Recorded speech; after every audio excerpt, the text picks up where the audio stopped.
दूर गांव में भूषण नाम का एक व्यक्ति रहा करता था। भूषण इतना दान पुण्य करने में विश्वास रखता था और हर कोई उसकी बस तारीफ करता था। भूषण के पास भले ही अपने खाने को कुछ ना हो, लेकिन वो दान पुण्य करने में कभी पीछे नहीं हटता। एक रोज सुबह सुबह भूषण खाना बनाकर जैसे ही खाने बैठा, उसके दरवाजे पर एक भिखारी का आना होता है। कुछ खाने को दे दो बेटा, कल से भूखा हूँ, कुछ खाया पिया ही नहीं है, अब तो चला भी नहीं जा रहा। अरे काका, अंदर आइए आप मेरे साथ बैठ के खाना खा लीजिए। अरे इतने खाने से मेरा पेट नहीं भरने वाला, कोई बात नहीं, मैं आगे मांग कर खा लूंगा। तुम खाना खाने बैठे हो तो खा लो। अच्छा काका, ये सारा खाना आप ही खा लीजिए, मैं भूखा रह लूंगा क्योंकि रात में मैंने खाना खाया था। इतना कहकर भूषण अपनी थाली उस भिखारी की तरफ बढ़ा देता है। भिखारी भी खाना देखकर दोनों हाथों से जल्दी जल्दी खाने लगता है और खाना खाने के बाद भिखारी भूषण को ढेर सारा आशीर्वाद देते हुए कहता है, भगवान तुम्हें हमेशा खुश रखे बेटा, तुमने अपने हिस्से का खाना मुझे खिलाया है। आजकल ऐसे दानवीर लोग मिलते ही कहाँ हैं, तुम्हारा भला हो। इतना कहकर भिखारी वहाँ से चला जाता है, लेकिन भूषण को भी भूख लगी थी। अब वो रसोई में जाकर रसोई में रखे डब्बे को देखने लगता है, जिसमें अन्न का एक दाना नहीं था। चलो कोई काम देखता हूँ, कहीं से खाने पीने का बंदोबस्त तो हो जाएगा। बस उस बेचारे का पेट भर गया, मुझे बहुत सुकून मिल रहा है।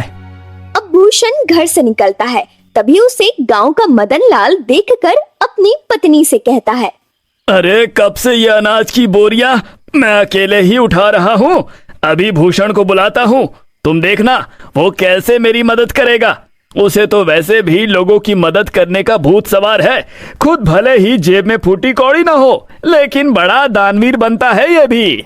अब मदन लाल भूषण को आवाज लगाकर बुलाता है, अरे क्या हाल चाल है मदन भाई, सब ठीक तो है ना? ये अनाज की बोरियां खेतों से ला रहे हो क्या? अरे हाँ, खेतों से अभी 10 बोरियां और लानी है, लेकिन मैं बहुत ज्यादा थक गया हूँ। तुम थोड़ा हाथ बटा देते तो मेरा काम जल्दी हो जाता। अरे क्यों नहीं, चलो चलो, मैं आपके साथ मिलकर खेतों से आपके घर तक बोरियां पहुंचवा देता हूँ। बड़ा ही बेवकूफ है और इससे बेवकूफ बनाना भी आसान है। चलो इसी बहाने मेरी मदद हो जाएगी और थोड़ा आराम भी मिल जाएगा। इतना कहकर मदन लाल भूषण से अब कई सारी बोरियां खेत से घर रखवाता है, लेकिन भूषण तो भूखा था, उसे भूख भी बहुत तेज लग रही थी। अब बोरियां रखने के बाद मदन लाल भूषण से कहता है, बहुत बहुत शुक्रिया भूषण भाई, अगर तुम न होते ना तो मुझे ये बोरियां ढोते ढोते रात हो जाती। कई घंटे बोरियां ढोने के बाद भूषण थक जाता है और अब वो उधार लाला की दुकान से राशन लेकर खाना बनाकर खाता है। अगली सुबह उसके दरवाजे पर किसी के रोने की आवाज आ रही होती है। भूषण नींद में होता है और दरवाजा खोलता है तो देखता है उसका पड़ोसी बिरजू अपनी पत्नी को पीट रहा है। अरे अरे बिरजू, तुम अपनी पत्नी को इस तरह क्यों मार रहे हो? अरे क्यों ना मारूं, मेरी पत्नी मेरी मर्जी, तू कौन होता है बीच में बोलने वाला? देख बिरजू, ऐसे सुबह सुबह मारपीट करना सही बात नहीं है। पूरे गांव के लोग इकट्ठा होकर देख रहे हैं ये सब, ये अच्छा है क्या? अरे भूषण बेटा, तू भी किसे समझा रहा है? इसे समझाना मतलब अपना सिर दीवार पर मारने वाली बात है। जरूर सुबह सुबह चमेली से पैसे मांगने के लिए लड़ रहा होगा, पीने को पैसे नहीं होंगे ना इसके पास। अरे बुढ़िया, चुप कर, ज्यादा बोलने की जरूरत नहीं है। राम राम राम, आजकल के बच्चों को तो अपने से बड़ों से बात करने की तमीज ही नहीं है। अरे मैं तो तेरी माँ की उम्र की हूँ और तू है कि मुझसे बदतमीजी से बात कर रहा है। लेकिन मैंने तो नहीं कहा आपको कि मेरे बीच में बोलने के लिए। इतना कहकर बिरजू फिर से अपनी पत्नी चमेली को मारने लगता है, लेकिन भूषण से ये सब देखा नहीं जाता और वो बिरजू का हाथ पकड़ लेता है और उसे एक जोरदार तमाचा लगाता है। ये देखकर सारे गांव वाले ताली बजाने लगते हैं। बिल्कुल ठीक किया, ये इसी के लायक है। अरे अपनी पत्नी पर हाथ उठाता है और खुद को मर्द समझता है। हाँ, अरे भूषण भाई, आपने बिल्कुल सही किया। इसे तो मार मार कर गांव से निकाल देना चाहिए। इसे तो मैं छोड़ूंगा नहीं। मुझे पैसे चाहिए। अगर मुझे शाम तक पैसा नहीं मिला ना तो इसे और भी मारूंगा। फिर देखता हूँ इसे कौन बचाने आता है। अबे ये ले पैसे और अब जा यहाँ से। और अगली बार अगर तूने अपनी पत्नी पर हाथ उठाया ना तो तुझे थाने में डलवा कर अच्छे से कुटाई करवाऊंगा तेरी, समझा? बिल्कुल ठीक किया बेटा। इसके साथ गांव के ढेर सारे लोग ये तमाशा देख रहे होते हैं। उनमें से एक औरत भूषण से कहती है, आप सच में बहुत नेक दिल के हैं। हर किसी की मदद करते हैं, हर किसी का भला चाहते हैं। हम गांव वाले बस आपसे इतना चाहते हैं कि अगला हमारा सरपंच आप ही हो, ना कि वो सज्जन सिंह। अरे क्या बात कही है तूने। ये बात तो काफी समय से मैं दिल में दबाए बैठी थी। अरे हाँ हाँ, बिल्कुल भूषण भाई, गांव का सरपंच बनिए तो गांव में विकास होगा, तरक्की होगी। उस सज्जन सिंह के पास तो गांव के लोग जाने से भी डरते हैं और रही उसे कुछ बताने की बात तो कोई भी उसके सामने मुंह नहीं खोल पाता। भूषण हर किसी की हर तरह से मदद करता था, जिस वजह से गांव के लोग भूषण को अपना अगला सरपंच बनाने का फैसला करते हैं। अब सरपंच तक ये बात पहुंचती है। सरपंच तिलमिला उठता है। क्या इस भूषण की इतनी हिम्मत? खाने को लाले पड़े हैं लेकिन सरपंच बनने का सपना देख रहा है। इसे तो मैं छोड़ूंगा नहीं। अरे हाँ मालिक, और तो और गांव वाले कह रहे हैं कि चाहे कुछ भी हो जाए सरपंच तो भूषण ही बनेगा। अब आपको ही कुछ करना होगा वरना भूषण आपकी गद्दी लेकर ही मानेगा। सरपंच अब सोच में पड़ जाता है कि वो ऐसा क्या करे जिससे उसके रास्ते का कांटा भूषण हमेशा हमेशा के लिए इस गांव से चला जाए। अगले चुनाव में गांव के लोग भूषण को सरपंच बना देते हैं।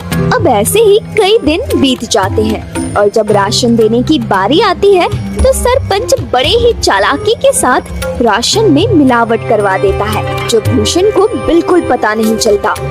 अरे बेटा, तुझे सरपंच बनता हुआ देख बहुत खुशी हो रही है। अब कम से कम राशन अच्छा तो मिलेगा और समय पर भी। अरे हाँ हाँ, सब कुछ अच्छा ही होगा। आप लोगों ने इतना विश्वास करके मुझे इस गांव का कार्यभार संभालने का जिम्मा दिया है और इसे मैं अच्छे से निभा सकूं, बस यही दुआ करिएगा। अरे हाँ हाँ, अब गांव में विकास और तरक्की आने से कोई नहीं रोक सकता। गांव में राशन बांटने के बाद सभी खुश थे कि उन्हें पहली बार पूरा राशन मिला है, वरना सरपंच सज्जन सिंह तो आधे से ज्यादा राशन काट लिया करता है। लोगों को राशन मिल चुका था, लेकिन अगले दिन पूरे गांव में शोर मच जाता है कि उनके नए सरपंच भूषण ने मिलावटी राशन दिया है। अब गांव वाले एक जगह इकट्ठा होकर भूषण से सवाल करते हैं। हमने तुम पर विश्वास करके तुम्हें गांव का सरपंच बनाया और तुमने हमारे साथ ही विश्वासघात किया। भूषण बेटा, मुझे तुझसे ये उम्मीद नहीं थी। अरे राशन में मिलावट करके क्या मिला तुम्हें? तुम तो गांव के लोगों का हमेशा से भला चाहते थे, तो भला फिर राशन में मिलावट क्यों किया? इतना मिलावट तो सरपंच जी भी नहीं करते थे। हमने तुम्हें सरपंच बनाकर गलत फैसला ले लिया है। बिल्कुल ठीक कह रही है कलावती काकी। अभी के अभी तुम इस गांव से निकल जाओ। तुम इस गांव में रहने के लायक ही नहीं हो। ये सारी बातें चल ही रही होती है कि तभी वहाँ सरपंच आ जाता है। अरे हाँ हाँ, इसे अभी के अभी गांव से निकाल दिया जाए। इस पर विश्वास करके तो हमने बहुत बड़ी गलती कर दी है। अब भूषण को गांव वाले गांव से निकाल देते हैं। सरपंच और उसका नौकर बहुत खुश थे, क्योंकि ये सब किया धरा तो उनका ही था। अब गांव से निकलने के बाद भूषण काफी दूर आ जाता है। वो थक हार कर एक पेड़ के नीचे बैठकर गांव वालों के बारे में सोचने लगता है। जिन गांव वालों का मैंने इतना साथ दिया, खुद से पहले उनके बारे में सोचा, आज उसी गांव ने मुझे निकाल दिया। अरे राशन में मिलावट भला मैं क्यों करूंगा? और अगर मैंने गांव वालों के राशन में मिलावट नहीं की है तो फिर ये सब जरूर सरपंच का काम है। कोई बात नहीं, मेरे इतना कहने पर भी गांव वालों ने मेरा साथ नहीं दिया। मैं इसे कभी नहीं भूलूंगा।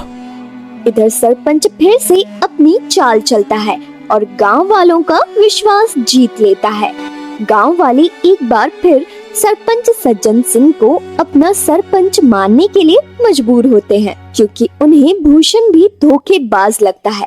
ऐसे ही धीरे धीरे महीना बीत जाता है और भूषण का कहीं अता पता ही नहीं था। एक रोज सरपंच का नौकर जंगल के रास्ते घर आ रहा होता है। तभी वो दो आदमी को बातें करते हुए सुनता है, जो भूषण के बारे में बात कर रहे थे। अब वो नौकर घबराता हुआ घर पहुंचता है और सरपंच से कहता है, मालिक, मैंने दो लोगों को आपस में बातचीत करते हुए सुना है। वो दोनों भूषण के बारे में बात कर रहे थे। वो जंगल में जो झोपड़ी है ना, उसी में भूषण ने आत्महत्या कर ली है, और ये करीब 1 सप्ताह पहले की बात है। इसका मतलब मेरे रास्ते का कांटा अब हमेशा हमेशा के लिए मेरे रास्ते से हट गया है। चलो, अच्छा है। और तो और मालिक, ये बात तो गांव वाले भी जानते हैं। न जाने उन तक ये बात किसने पहुंचाई।